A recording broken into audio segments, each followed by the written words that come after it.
I don't really care if you cry. I really shouldn't have lied. Should've saw the way she looked me in my eyes. Hey squad, that's my squad, that's my squad. Hey squad, that's my squad, that's my squad. Hey squad. Hey you guys, it's your girl T, and I know I've been gone for a long time. You know, my mind's been going crazy. A lot of stuff been happening, but I am finally back.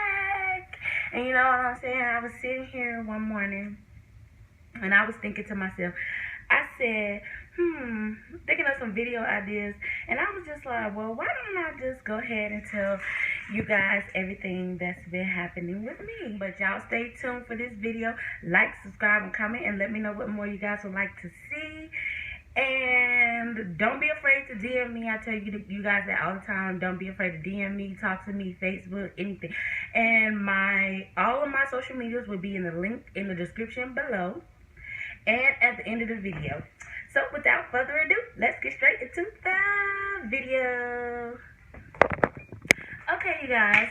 So as I said before, you know I've been gone for a long time because I've been actually dealing with my own problems, and I would just like to open up and tell you guys that I have what you call Hidradenitis Suppurativa. If you have not heard of that, I will tell you a little bit about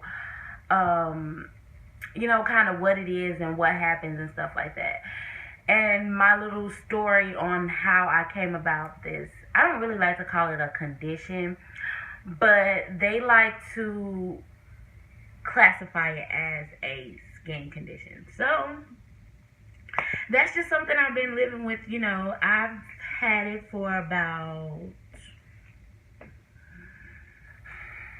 I want to say 6, maybe going on 7 years, you know. Me having it as a child, well, like a teenager, it really scared the hell out of me. Excuse my language. But, you know what I'm saying? Over time, I've learned how to kind of deal with it, maintain it. For those who don't know, Hidradenitis Suppurativa, I'll put the name right here or somewhere over here. But what it is, it's a chronic skin condition featuring lumps and lesions in places such as armpits and groins. Okay, so with that, I'm just going to use the armpits because I'm not going to go into the groin area and everywhere else. So with the armpits, what it is it's like a boil that grows underneath your arm. It could possibly start out small. Sometimes it'll just start out large, but usually it'll start out as a small bump, and it'll get bigger, and it'll get painful, and it'll just be there.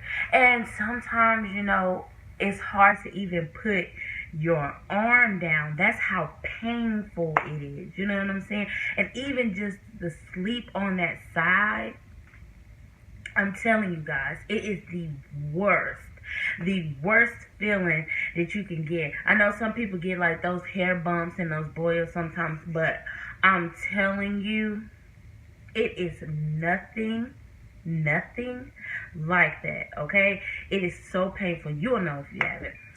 But what happens is, if it becomes infected, what'll happen is pus will build up inside of the bump, and it'll come to a head, and it'll bust or leak, and the smell of it is horrible, and that's how you know. That's how you can tell if it's infected or not. And the pus will sometimes be like green or brownish, tannish color. But y'all, I'm telling you, it's painful, okay? It's painful. So, before I get into my story, I would just also like to say that there is no cure for this. They only tell you what you could do to prevent flare-ups. And that's it. Nobody has ever really came across a cure for this here condition. But, like I said before, I've been living with mine. I've been dealing with mine for a pretty good amount of time, you know what I'm saying? Sometimes it's worse than others, but I get through it. So, we're about to get into my story and how I came across this and what happened to me. So, stay tuned.